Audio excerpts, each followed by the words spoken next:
This is Samurai William by Giles Milton. It's a piece of historical non-fiction.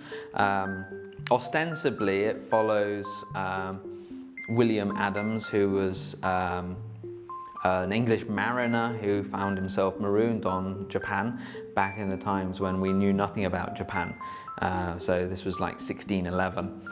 Up until William Adams' arrival on the island country, some cartographers had thought that the shape of Japan resembled a kind of shrimp, so it was curved round on itself.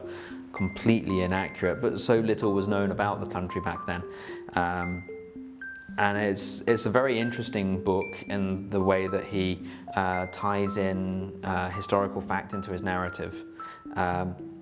Interestingly, for about the last third, let's say, or maybe even more than that, the second half of the book, we follow other people more, people like Richard Cox and the first tradespeople to establish a colony, like a business, factory as we called it then, on some of the islands there. There's a lot of stuff in here that fits very well if you're interested in the history of Japan. For example, understanding the clash, I suppose, between the Catholics and Protestants, represented by good old Samurai William here, on the island, that led, of course, to the events of books like Silence by Shusaku Endo.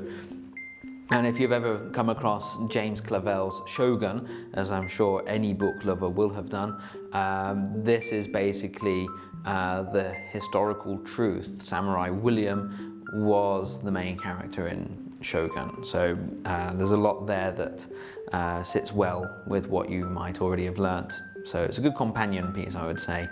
For anyone who's interested in Japanese history, it's a great piece of writing. I'd give it 3.5 stars.